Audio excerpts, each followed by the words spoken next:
And if you remember, all of this was inspired by the Swedish climate activist Greta Thunberg, who just sailed across the Atlantic to speak on Capitol Hill. So take a look.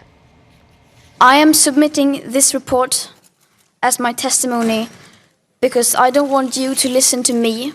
I want you to listen to the scientists. And I want you to unite behind the science. And then I want you to take real action.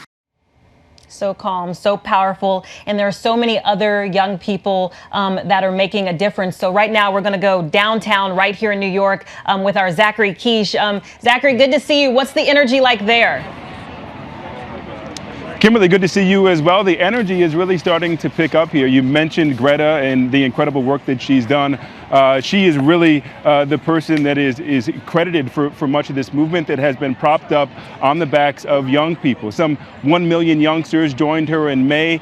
Today, the real news is that others are joining. Parents, union workers, politicians, everyday people who certainly believe that this is an issue that we need to tackle. I'm here in Foley Square. This event is getting ready to kick off at about noon here in New York City. It is an excused absence for youngsters who had a parental note to get out of school and be here. A couple of the folks that I talked to, in fact, one of my cameraman operators whose daughter is coming here said they'll be coming over here as a group at about 10:30, making their way across the Brooklyn Bridge. So we're starting to see some of those folks move in right now. The plan is to start here and to make their way down to the Battery Park area where they have a set of demands and a set of asks. But the overwhelming feeling here is that this is something that they certainly believe in and they want to be a part of. I'm joined by a young man, if you can join me here, Feliquan, who is responsible and part of a coalition who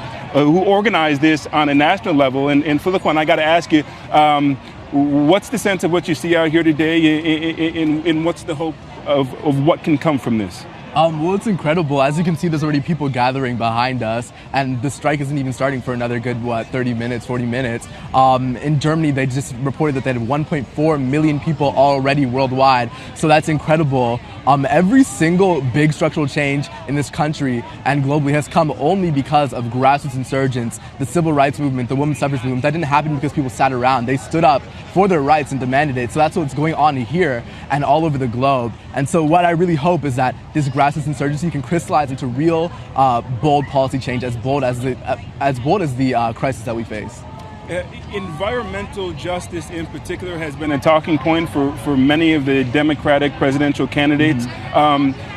Are they striking the right tone, and do you believe that policy changes in itself are enough to affect the kind of change you're looking for? I really do think so, as long as these policies are bold, and I do think that they are really getting to striking the right tone. Before, there was almost no discussion of environmental racism or even climate change at that. There was about, I think, 5 minutes and a couple seconds of mention of climate change in the Democratic debates and the general election debates in 2016. So we're really moving the entire tone of the conversation. That's incredible with things like the climate crisis town hall and CNN, 7 hours on TV. Just the fact that there was climate crisis in giant words on television screens all over the USA is amazing. So I really do think they're getting there, and I think policy change is what's necessary.